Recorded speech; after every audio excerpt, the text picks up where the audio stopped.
스타벅스 커피 한 잔을 1,300원 아껴서 사먹을 수 있더라고요. 쓸 거 다 쓰면서 한 달에 30만 원을 아껴 썼습니다. 안녕하세요. 재밌게 살고 싶은 사람 노마리입니다. 제가 아끼려고 한 거는 진짜 아닌데 나도 모르게 어느새 한 달에 30만 원을 아껴 쓰고 있더라고요. 이게 모이고 모이면 1년에 얼마야? 360만 원이잖아. 일단 분명 말씀드릴 건 저는 허리띠를 막 졸라 매 이런 스타일이 아니고요. 근데 다만 제가 못 참는 건 돈을 쓴 보람이 없는 소비는 못 참아요.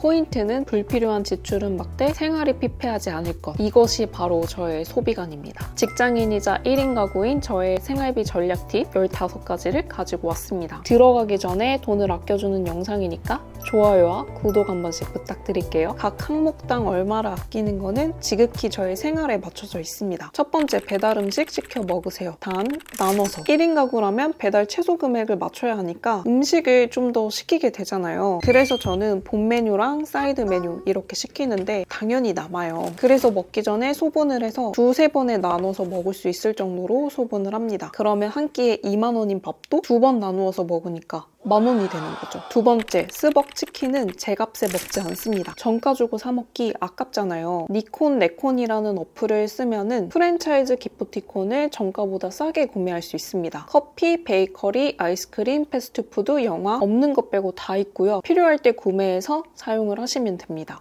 그리고 반대로 안 쓰는 기프티콘은 판매도 됩니다. 세 번째, 나도 모르게 매달 버리고 있는 혜택 찾아가기. 여러분 대기업에 꼬박꼬박 돈 잘 내면서 주는 거는 왜 안 받아가세요? 주로 이용하고 있는 은행사, 통신사, 카드사가 있으면 보통은 VIP 혜택을 받을 수 있거든요. 근데 이 혜택을 안 받고 지나가시는 분들이 은근히 많아요. 이런 잠들어 있는 혜택을 발굴을 해서 가지고 가시면 좋을 것 같아요. 네 번째, 텀블러 사용 생활화하기. 프랜차이즈 카페에서 개인 텀블러를 사용을 하면은 음료를 할인해주는 곳이 은근히 많습니다. 스타벅스, 폴바셋, 이디야, 메가커피, 더벤티, 백다방 이렇게 있는데 이 중에 자주 가는 카페 있나요? 저는 스벅을 자주 가는데 스타벅스에서 개인컵을 사용을 하면은 무려 400원을 차감을 해줍니다. 기프티콘을 쓰더라도 이 400원을 스타벅스 카드로 다시 채워주거든요. 그럼 아까 니콘, 네콘에서 기프티콘을 사용해서 아낀 500원 플러스 텀블러 사용 400원까지 총 900원을 아낄 수 있다. 그런데 여기에다가 탄소중립 포인트까지 연동을 하면은 개인컵 사용 300원, 전자영수증 발급 100원까지 총 400원을 추가로 할인받을 수 있습니다. 스타벅스 커피에만 1,300원을 아낄 수가 있는 거죠. 대박이죠. 다섯 번째, 잘 쓰는 생필품 질착해두기. 쿠팡이나 컬리, 쓱 등 자주 쓰는 쇼핑몰이 있나요? 저는 쿠팡에서 와우 멤버십을 가입해서 쓰고 있는데요. 자주 구매하는 생필품을 보면은 샐러드나 계란, 닭가슴살, 휴지, 생수 등 이런 것들 있잖아요. 매번 사는 것들을 즐겨찾기를 해두고 할인할 때, 쿠폰을 줄 때, 그럴 때 한 번에 구매를 해둡니다. 특히 식재료들은 땡처리 같은 느낌으로 세일을 자주 큰 폭으로 하거든요. 그렇게 싸게 사면은 기분이 좋거든요. 맞죠? 여섯 번째, 장바구니 들고 다니기. 한 번씩 마트에 장을 보러 가기도 하고 급할 때는 편의점에 가기도 합니다. 갈 때마다 종량제 봉투나 종이백, 바구니를 사는 것도 돈이 나가는 거죠. 이렇게 초초 가벼운 장바구니를 들고 다니는데 가볍고 확 접으면 이만해져서 가방에 쏙 넣어두고 다니기 좋아요. 일곱 번째, 3km 이내의 거리는 걸어 다니기. 이게 저는 대학생 때부터 생활화가 된 것 같아요. 집에서 학교까지 4km인데 웬만하면 걸어 다녔어요. 1시간이 좀 안 되게 걸었는데 그때는 돈을 좀 아낄 생각으로 걸었는데 지금 와서 생각을 해보니까 체력이 그런 데서 길러졌더라고요. 자매품으로 택시용 줄이기도 있습니다. 그리고 조건이 맞는다면 기후 동행카드를 쓰는 것도 괜찮을 것 같아요. 여덟 번째, 큰 차가 필요 없다면 경차 사용하기. 저는 벌써 10년째 모닝을 쓰고 있는데 지금도 잘 타고 다녀요. 우리 붕붕이 아시다시피 서울에 살면은 오히려 대중교통이 빠를 때가 있어서 차를 이용할 일이 많지는 않아요. 그럼에도 불구하고 차가 필요할 때가 종종 있어서 모닝을 타고 있는데요. 경차는 톨게이트 통행료도 50% 할인, 공영주차 주차비도 50% 할인뿐만 아니라 보험료 할인, 유류세 상급까지 모두 받을 수가 있습니다. 큰 차가 필요 없다면 경차가 진짜 괜찮은 선택지인 것 같아요. 9번째, 물건을 사기 전에 10번 생각하기. 1인 가구라면 특히 작은 집에 살고 있을 건데 뭐가 됐든 집에 짐이 되는 무언가가 들어온 거는 부담이 좀 있습니다. 못 쓰게 될 때까지 사용한다 생각으로 사기 전에 10번을 생각을 해보세요. 원래 쓰고 있는 청소기 있는데 기능이 덧붙여져서 업그레이드된 버전을 살 필요가 있는가? 유행을 타는 옷을 사려고 하진 않는가? 1년에 한 번 신을까 말까한 정장 구두를 사야 할까? 이렇게 사기 전에 몇 번의 질문을 하다 보면은 의외로 많은 물건들이 걸러져서 구매를 하지 않게 되는 경우가 많습니다. 무지출 챌린지 할 수 있다니까요. 10번째, 안 쓰는 물건은 당근하기. 그럼에도 안 쓰는 물건은 생기게 마련인데요. 그럴 땐 당근을 이용합니다. 당근 어플 아시죠? 중고거래 하는 거예요. 조금만 부지런해지면은 쏠쏠한 수입을 얻을 수 있는데요. 사진만 잘 찍어서 올리면 연락이 진짜 많이 오거든요. 반대로 내 입장에서도 새 제품을 사는 것보다 당근을 활용해서 돈을 절약할 수도 있죠. 11번째, 고지서 바로 처리하기. 저는 어떤 일에 있어서는 있는 대로 일을 미루는 경향이 있는데요. 관리비 고지서가 날라왔을 때 한번 그렇게 미룬 적이 있었어요. 그런데 연체료를 3,000원을 더 내야 되더라고요. 와, 제때 내는 것도 돈을 아끼는 길이구나를 알았던 경험이었습니다. 분명 공감하시는 분들이 있을 거야. 12번째, 주기적인 냉털하기. 냉장고 털기라고 하죠. 여러분도 지금 당장 냉장고를 한번 열어보세요. 유통기한이 임박하거나 썩기 직전인 음식들이 꽤 있을 거예요. 이 식재료들만 주기적으로 털어주어도 괜찮은 한 끼 식사를 만들 수가 있고 당연히 식비도 절감할 수 있습니다. 오늘 저녁은 냉털고 13번째, 경조사 입출금 내역 기록하기. 이렇게까지 해야 돼 라고 하시는 분들이 있을 건데 주는 사람도 받는 사람도 결국에 다 도움이 되거든요. 꼭 따로 기록을 해보세요. 종이 노트도 좋지만 저는 노션에다 기록을 해둡니다. 14번째, 예산한도 정하고 가계부 쓰기. 저는 뱅크샐러드 앱을 사용해서 예산한도를 정하고 그 안에서 생활비를 써보려고 하는데요. 약간 챌린지처럼 하는 거예요. 그거보다